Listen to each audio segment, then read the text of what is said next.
Bonjour aux amoureux de la réflexion. Bonjour à tout le monde, à chacun et chacune, là où il se trouve. Je sais que cette réflexion vous trouvera dans de bonnes conditions.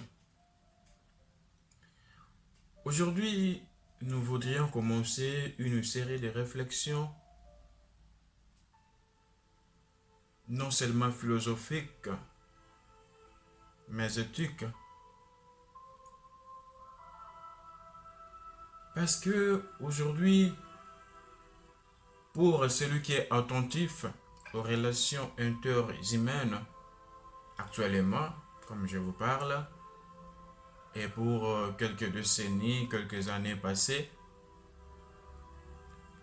pour une personne qui est attentive, nous observerons que les relations entre les hommes s'avèrent controversées, s'avèrent problématiques. Il convient pour cela de promener un regard, tant bien au niveau national qu'international. Sur le plan national, nous nous trouvons devant des guerres froides entre les tribus, des guerres froides entre les personnes d'obédience politique et idéologique différentes. Ces guerres, ces obédiences, ces idéologies se transforment en guerre et en rébellion qui visent la destruction, l'anéantissement, l'élimination de l'autre, parce qu'on ne partage pas les mêmes intérêts que lui. Si je ne vais pas aller loin, un exemple banal plus proche de nous, en 2009-2010, pour ceux qui connaissent l'histoire, au sud Ubangi, à l'époque la grande province de l'Équateur, nous connaissons bien l'histoire des Agnelles, où à cause des États, tout a été devenu un problème. Les conflits des États ont provoqué des victimes de mort. Un autre exemple, dans les Kasaï, nous connaissons bien l'histoire de Kamuna Sabo. Pour ne pas aller trop loin dans les détails,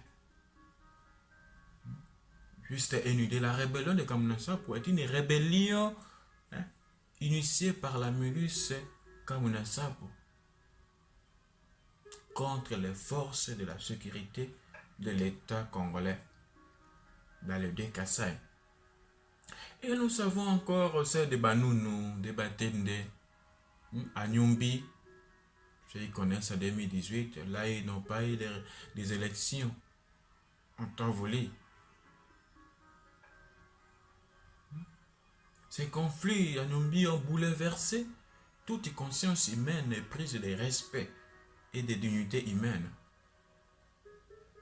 Ainsi, nous nous trouvons que le mépris de l'autre homme en tant qu'autre semble tout devenir la norme des relations entre les hommes et entre les États.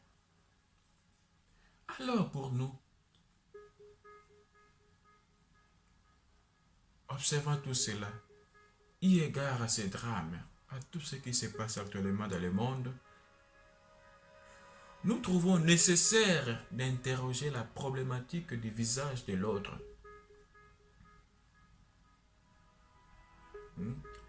Cette problématique a été thématisée par notre ami,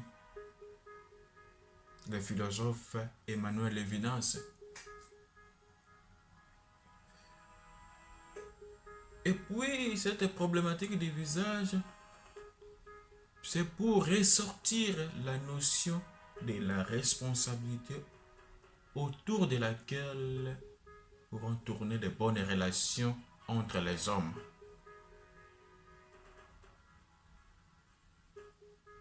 Sans la responsabilité, nous ne pourrions rien. Les relations humaines ne se dérouleront pas comme nous le voudrions.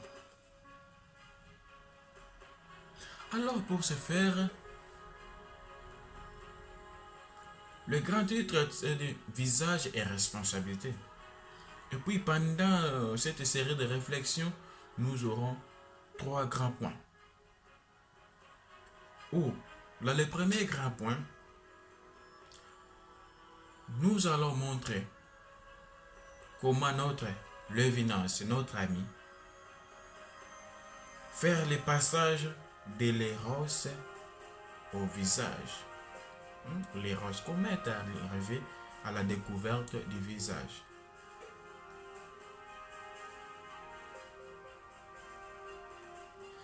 Dans le deuxième grand point, nous essaierons de montrer comment est arrivé à faire le passage du visage à la responsabilité. Le passage du visage à la responsabilité. Et puis enfin, le troisième grand point, nous allons montrer l'infini comme horizon de la justice sociale. Mais avant tout, il y a quelques questions que nous pouvons nous poser. D'où vient la notion du visage chez Lévinas? C'est dans le premier grand point que nous allons répondre à cela, où nous allons montrer de l'éros au visage. Le deuxième, disons dans le deuxième point, nous allons répondre à la question: quel sens révèle le visage d'autrui chez Lévinas?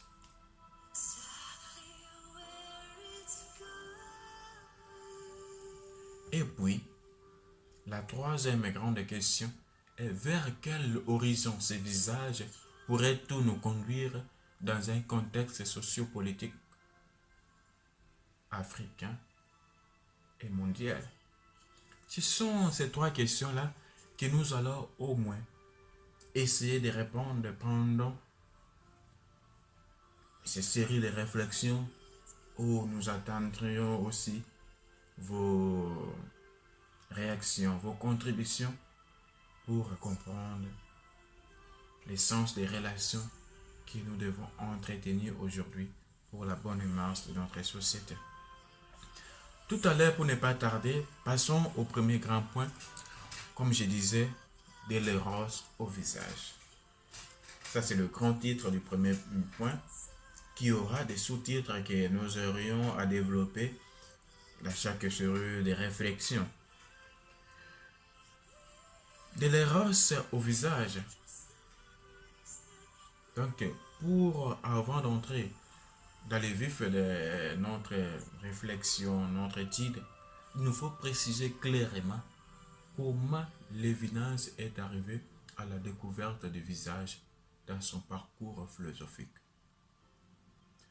Pour cela, nous disons que ce premier point est porté par un double intérêt. Le premier est celui de saisir d'abord l'essence qui rêvait l'éros d'après Lévinas. Et puis, le deuxième point est celui de dégager ensuite la portée sémantique du concept de visage dans l'ouvrage de Lévinas intitulé Totalité et infini. Alors, prenons le premier sous-point, Lévinas et la phénoménologie de l'éros. Je dirais que Lévinas traite pour la première fois de l'éros dans son ouvrage, son livre intitulé De l'existence à l'existant. Cet ouvrage a été publié en 1947. Où dans cet ouvrage, il décrit l'éros comme la relation primordiale avec autrui, la relation première avec l'autre. C'est la présence de l'autre, la seule des relations qui ouvre la possibilité de la transcendance. Pour cela, nous voulons parler de la transcendance de l'éros. Comment l'évidence transcende l'éros. Nous voudrions montrer dans cette accession qu'il n'y a pas de vraie transcendance hors de la relation de face à face, de vis-à-vis, moi avec l'autre, le jeudi, comme le dirait Mathieu Boubert.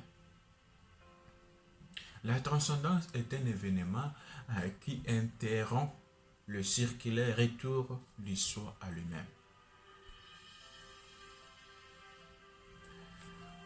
Si nous allons encore lire dans Les temps et l'autre, toujours un ouvrage de Lévinas,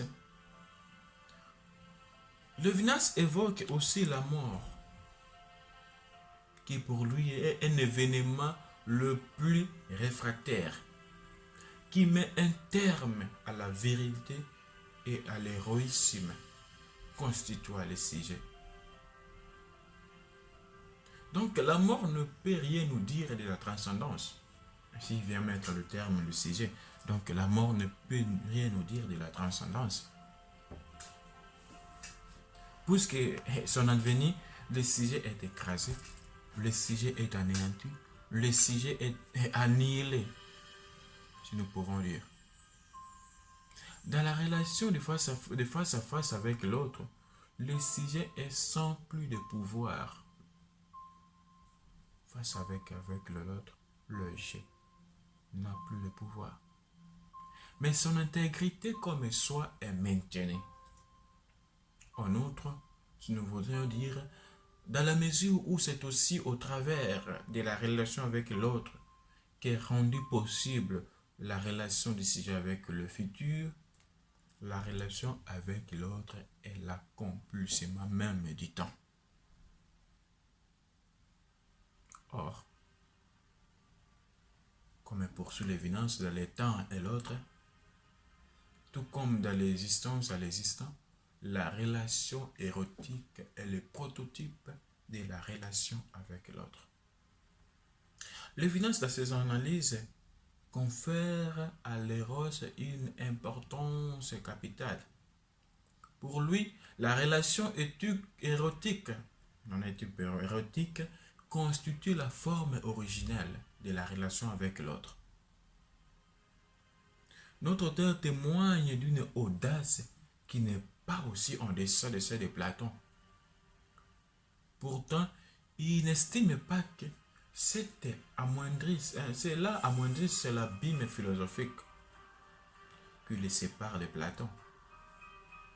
Il y a une distance entre lui et Platon. Cet abîme-là qui le sépare de Platon. En lisant l'évidence dans les temps et l'autre, où il élucide ce qu'est l'éros dans une section de quelques pages, si nous partons lire dans les temps et l'autre, nous trouverons que l'évidence élucide l'éros dans une section de quelques pages. Il essaie un peu d'expliquer ce qu'est l'éros. Et dans cette réflexion, dans ces pages, nous pouvons dégager deux dimensions importantes de l'éros. La première, d'une part, l'éros se comprend comme le lieu de la manifestation d'autrui en tant qu'autre et son rapport avec les sujets. Donc, d'une part, l'éros nous fait comprendre et se comprend comme cette manifestation d'autrui en tant qu'autre.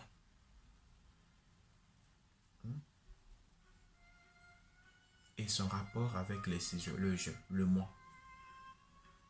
Comme mes relations pour les sujets à l'altérité. Et d'autre part, nous trouvons encore la deuxième dimension, et que l'éros se caractérise par son rapport à la sexualité en tant que marque de la différence entre l'autre et moi. Et là, on comprend bien que le rapport à autrui est d'abord un rapport à l'autre. L'évidence fait consister l'originalité de la race dans l'expérience de l'altérité sexuelle de l'autre. En recherchant la possibilité de la transcendance d'une relation avec l'autre, dans laquelle le sujet ne retourne pas à lui-même et n'est pas non plus annihilé, anéanti. L'évidence pose la relation érotique comme primordiale parce qu'elle est hétérosexuelle. C'est pourtant dans les 4 lectures talmudiques, pour nous vouloir approfondir cela, c'est dans les 4 lectures talmudiques que se précise l'orientation érotique dans le visage féminin.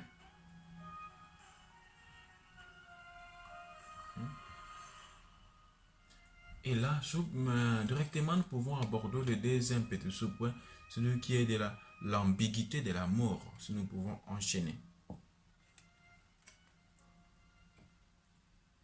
La totalité infinie, l'évidence élabore plus complètement sa phénoménologie de l'éros, où nous voyons que tout change, où il laisse entendre autre chose. Ici, l'amour devient de plus en plus moins positif. L'amour érotique est profondément et essentiellement ambigu. L'amour, dit-il, reste un rapport avec autrui. Mais l'amour va aussi au-delà de l'aimer, ce qui nous pousse à comprendre le mot ambigu, selon le petit Robert, pour ce qui est concept du dictionnaire. L'ambigu comme ce qui présente 2 ou plusieurs sens possibles. Pour l'évidence, l'ambiguïté de l'amour ne consiste pas dans la possibilité de lui donner plus d'une interprétation. Elle est plutôt la nécessité des interprétations simultanées et contradictoires,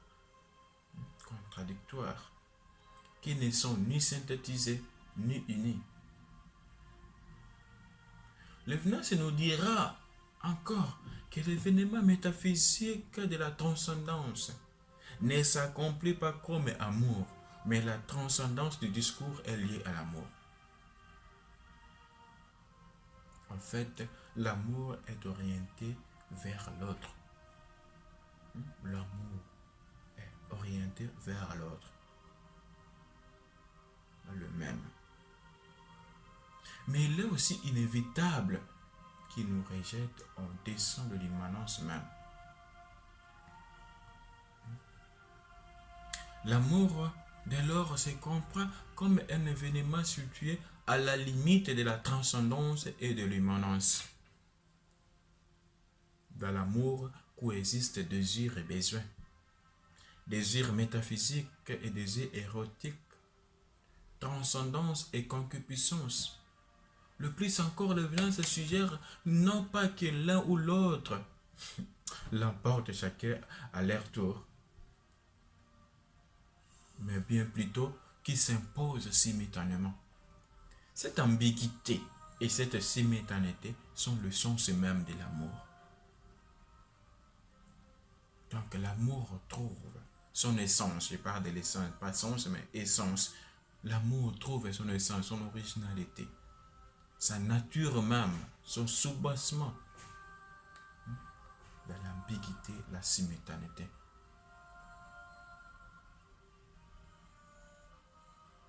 Cette ambiguïté, cette simultanéité constitue l'originalité de l'érotique, qui dans ce sens est l'équivoque par excellence.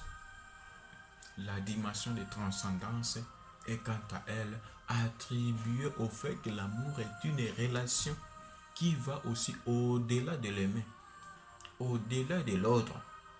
Une relation qui va vers l'infiniment futur. Ce qui est à engendrer, le futur, ce qui est à engendrer, ce qui est à arriver, l'amour. est une relation qui s'accomplit dans la fécondité, dont l'essence et les implications restent à expliquer. On doit toujours produire de l'amour. Voilà l'ambiguïté de l'amour.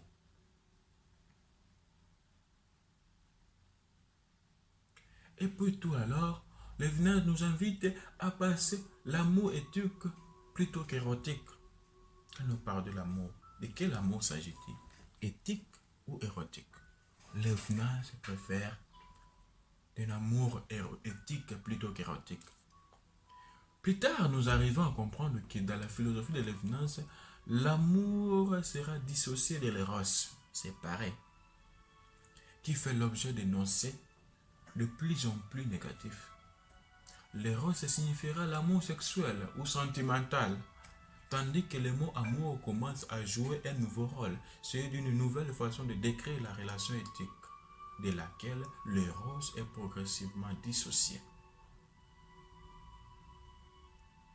Il est précisé que la dualité de l'aimant et de l'aimer forme un couple clos qui n'admet pas de tierces parties.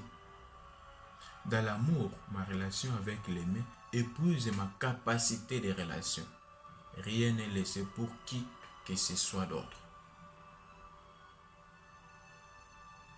L'érotisme est alors la possibilité de jouir d'autrui. L'amour érotique est la possibilité de jouir d'autrui. Une situation dans laquelle autrui est l'objet des besoins, tout en conservant son altérité. N'oublions pas. Ainsi, c'est en recherchant l'altérité dans l'éros que Lévinas découvrira le visage. Voilà les grands passages que nous attendions. Comment Lévinas est arrivé à la découverte du visage. Ou c'est quand il cherche l'altérité dans l'éros et de là, Lévinas découvrira le visage. C'est dans le visage que Lévinas fonde l'originalité de l'altérité. Dans l'éros, on ne peut pas fonder l'altérité. C'est dans le visage que Lévinas fonde l'originalité de l'altérité. La nudité érotique harcèle et provoque. Mais la chaste nudité du visage ne s'y évanouit pas. Elle dut être l'indicible, cette nudité. Dit est-elle indicible. Dans sa démesure exorbitante, elle découvre encore la franchise du visage. Il faut que le visage ait été aperçu pour que la nudité puisse devenir lascive. Dans son indiscrétion, son irrespect, le lascif dissimule. C'était là, ce lascif dissimule quoi? Là, dissimule le silence. L'éros alors est une profanation du visage de l'aimé. Ce visage cesse d'exprimer. Il n'exprime que ce refus d'exprimer. Le visage cesse d'exprimer. Il n'exprime que ce refus d'exprimer. La volonté est une expérience aveugle, sans aucun concept, sans signification. Voilà où nous sommes arrivés à comprendre comment Lévinas est arrivé à la découverte du visage. Donc, est passé de l'éros au visage. C'est-à-dire en recherchant l'altérité dans l'éros que Lévinas découvre le visage. Parce que selon lui, ce n'est que dans le visage que nous trouvons le fondement de l'altérité, qui est fondé l'altérité. Alors prochainement, nous allons aborder les visages selon Lévinas. Selon Lévinas, nous allons essayer d'aborder les visages pour arriver à notre objectif. Voilà, je vous souhaite une très bonne réflexion. Continuez à nous soutenir pour comprendre, à ne pas jouir de l'autre, à ne pas nous profiter de l'autre comme un besoin, à ne pas utiliser de l'autre comme un moyen, mais toujours comme une fin, comme nous dira Emmanuel Kant. Alors, chers amis de la réflexion, je vous souhaite une très bonne continuité de la réflexion, une très bonne journée où chacun se trouve. Et on se voit à la prochaine réflexion pour penser des visages lévinassiens. Qu'est-ce que Lévinas entend par le visage? Et cela sera notre point de la prochaine séance de réflexion. Bye. Et que Dieu nous garde et nous bénisse pour que nous puissions arriver à l'objectif que nous voulons atteindre.